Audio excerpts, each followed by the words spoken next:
శుభకార్యాలకు పూజార్ల కోసం వెతుకుతున్నారా? ఇక నుండి అవసరం లేదు. పూజారీస్.com లో అతి తక్కువ ధరలకే పూజార్లను ముందే బుక్ చేసుకోండి. వెంటనే కాల్ చేయండి.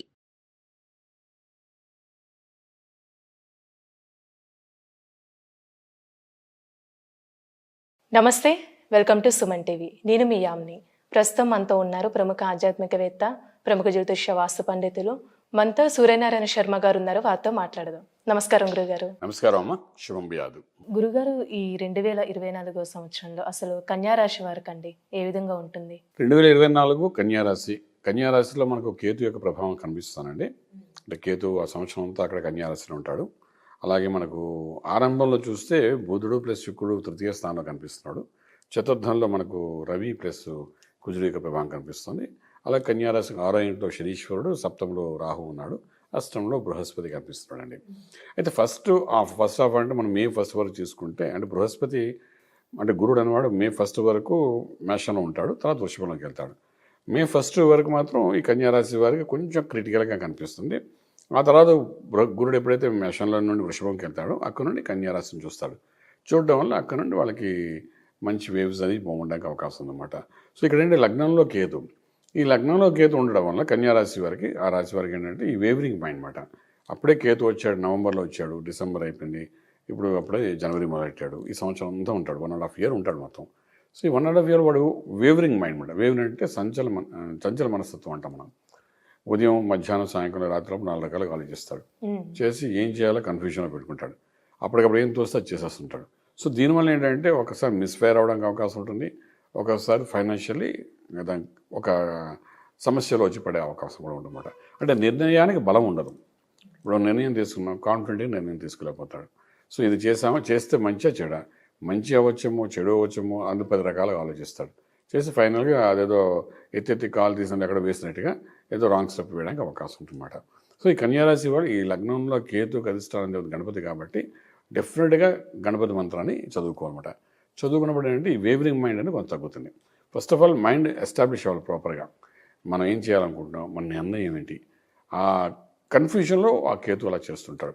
అలాగే 3వ ఇంట్లో బుధుడు ప్లస్ శుక్రుడు ఉన్నాడు. అన్నదమ్ములు, అక్కచెల్లెల దగ్గర నుండి స్టార్టింగ్ మంచి పాజిటివ్ ఎనర్జీ వస్తుంది. వాళ్ళ సలహాలు బాగుంటాయి, వాళ్ళతో కలిసి చేసే పనులు బాగుంటాయి, ఇవన్నీ కొంత పాజిటివ్గా ఉంటుంది. కానీ చతుర్థంలో ఏంటంటే ఫస్ట్ హాఫ్లో మనకు కనబడేది ఏంటంటే ఈ కుజుడు ప్లస్ రవి ఇద్దరు కలిసి ఉన్నారు కాబట్టి చతుర్థం అంటే తల్లి యొక్క స్థానం అంటాం. చతుర్థం అంటే ఇల్లు, వాకిలి, వాహనం అడుగు చెందుతాం. సో ఫస్ట్ హాఫ్ అంటే ఫస్ట్ జనవరి అంతా మాత్రం కొంతవరకు అమ్మగారి యొక్క ఆరోగ్యం గురించి ఆలోచించాలి. అలాగే వాళ్ళు ఆపరేషన్స్ ఏమైనా అవుతాయేమో, మెడికల్ ప్రాబ్లమ్స్ ఏమైనా వస్తాయో చూసుకోవాలి. అలాగే వాహనం మీద నడిపేటప్పుడు కొంచెం జాగ్రత్త తీసుకోవాల్సి వస్తుంది.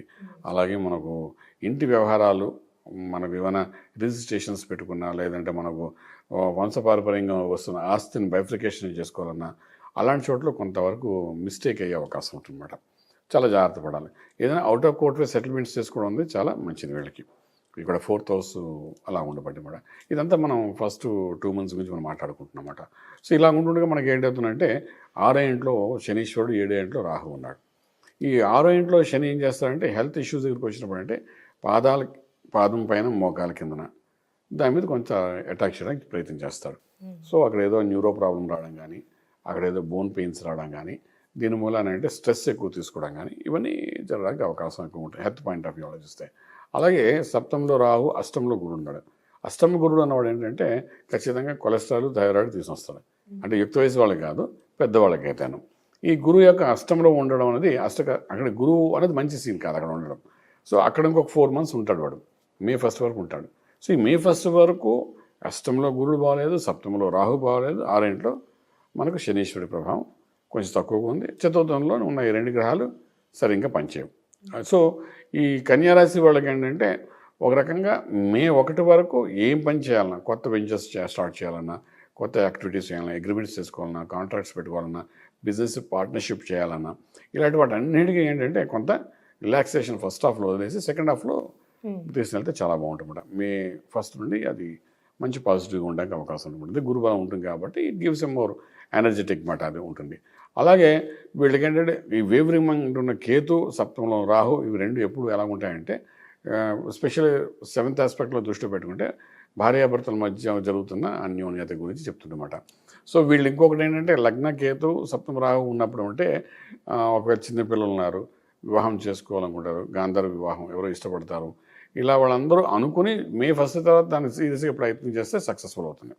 అంటే దాన్ని మనం ఎంకరేజ్ చేస్తున్నామని కాదు, అక్కడ గురుబలం ఉంటుంది కాబట్టి డెఫినెట్గా అదొక సక్సెస్ఫుల్ మీటింగ్ అనే అవకాశం అనమాట. చూడండి కొన్నిసారి ఇంట్లో చెప్తే ఇబ్బంది పడుతుంటారు, జరగకుండా ఉంటాయి, వివాహాలు జరగకుండా ఇబ్బంది పెడుతుంది. అలాంటివన్నీ మే 1 తర్వాత వీళ్ళు కానీ అనుకుంటే సక్సెస్ అవడానికి అవకాశం బాగానే కనిపిస్తుంది అనమాట. అలానే ఇప్పుడు కోర్టు సమస్యలు ఉన్న వాళ్ళకి కానీ రియల్ ఎస్టేట్ రంగానికి సంబంధించండి అసలు ఇయర్లో ఏ విధంగా ఉంటుంది వాళ్ళకి? రియల్ ఎస్టేట్ బిజినెస్ వీళ్ళు బాగానే వెళ్తున్నాయండి, ప్రాబ్లం లేదు. అలాగే కోర్టు సమస్య నుండి కూడా వీళ్ళు కొంతవరకు ఫస్ట్ హాఫ్లో అంటే ఫస్ట్ మార్చి వరకు మాత్రం కొంచెం జాగ్రత్తగా హ్యాండిల్ చేసుకోవాల్సి వస్తుంది. మార్చి నుండి బాగానే ఉంటుంది. ఇవి 2 ఆస్పెక్ట్స్లో బాగానే ఉంటుంది, మన వరే అవ్వట్లేదు. ఇక ఫుడ్ ఇండస్ట్రీ, ఫార్మా ఇండస్ట్రీ, తర్వాత బేకరీస్, మిల్క్ ప్రొడక్ట్స్ సంబంధించిన వ్యాపారాలు, ఆర్గానిక్ ఇండస్ట్రీ, అలాగే మనకు పెస్టిసైడ్స్ అనుకోండి, కెమికల్స్ అనుకోండి, దానికి సంబంధించిన వ్యాపార వ్యవహారాలు నడిపే వాళ్ళకి మంచి ప్రాఫిటబుల్గా వెళ్తున్నాండి ఈ సంవత్సరం. ఏదైనా మనకు second innings of the life అన్నట్టుగా second half of the year మనకు ఈ కన్యా రాశి వాళ్ళకి ట్రెమెండస్ ప్రాస్పెక్టివ్గా కనబడుతుందన్నమాట. ఫస్ట్ 5 months కంటే సెకండ్ 8 months చాలాగా 7 months బాగుంటుందన్నమాట వాళ్ళకి. ఈ ఫస్ట్ 5 మాత్రం న్యూట్రల్గా వెళ్తుందన్నమాట. అంచేత వీళ్ళకి ఏంటంటే ఓన్లీ 6,000 7,000 అనేది కొంచెం టిపికల్గా డిస్టర్బెన్స్గా ఉంది కాబట్టి ఈ రెండింటిని మనం కరెక్షన్ చేసుకోవాల్సిన అవసరం ఎంతైనా కనబడుతుందన్నమాట. 6,000 మనకు ఆరోగ్యం గురించి చెప్తుంది. కుజుడు శని అక్కడ మళ్ళీ కలుస్తారు, అప్పుడు కొంచెం ఆరోగ్యంలో కొంచెం ఎఫెక్ట్ ఇస్తాడు. దిగువ భాగంలో బాగా చూపిస్తున్నాడు. అంటే 90% మోకాళ్ళ కింద భాగంలోనే అటాక్ చేస్తుంది. మోకాళ్ళ కింద భాగం అంటే మనకి పెద్దవాళ్ళైతే న్యూరో సిస్టమ్ ఎఫెక్ట్ చేయడం, ఇంకొంచెం చిన్నపిల్లలు అయితే బళ్ళ మీద వెళ్తున్నప్పుడు ఎముకకి సంబంధించిన యాక్సిడెంట్ దెబ్బలు తగలడం, ఇలాంటి చిన్న చిన్న ఏవో చూపిస్తుంది. సో దానివల్ల క్యూర్ అనేది మనకు మే 1 నుండి మళ్ళీ రెక్టిఫికేషన్ కూడా కనిపిస్తుంది చెప్పచ్చు. అంటే ఈ రాశి వారికి ఏమైనా పరిహారం అంటూ ఉందండి ఈ ఇయర్లో చేసుకోవడానికి? పరిహారం అని అనేసరికంటే మళ్ళీ వీళ్ళకంటే విష్ణు వంశానికి సంబంధించిన మంత్ర సాధన చేయవలసి వస్తుంది. నారాయణ అష్టాక్షి మహామంత్రం కానీ, అలాగే మనకు నరసింహస్వామిని పూజించడం కానీ, లక్ష్మీ నరసింహస్వామిని కానీ, ఉగ్ర నరసింహస్వామిని కానీ, లేకపోతే నరసింహస్వామిని కానీ, అంటే ఆ రూపాలు ఉంటాయి కదా, ఏదో ఒక రూపాన్ని దానికి ఉపదేశ మంత్రం ఉంటే మంత్రం చేయడం కానీ, స్వామివారికి అభిషేకం చేయడం కానీ, ఇట్లా ఇవన్నీ చేసుకోవడం, ఇవంతా మొదటి హాఫ్ ఖచ్చితంగా కొంచెం ఆధ్యాత్మికంగా కొంచెం చేసుకోవాలండి. చేసుకుంటే సెకండ్ హాఫ్ అనేది గురుబలం ఆటోమేటిక్గా వస్తుంది. మే 1 నుండి వస్తే ఇంకా అక్కడ నుండి రిలాక్సేషన్ బాగుంటుంది చెప్పచ్చు. చాలా చక్కగా తెలియజేశారు గురుగారు, ధన్యవాదాలు. శుభం బియాదు.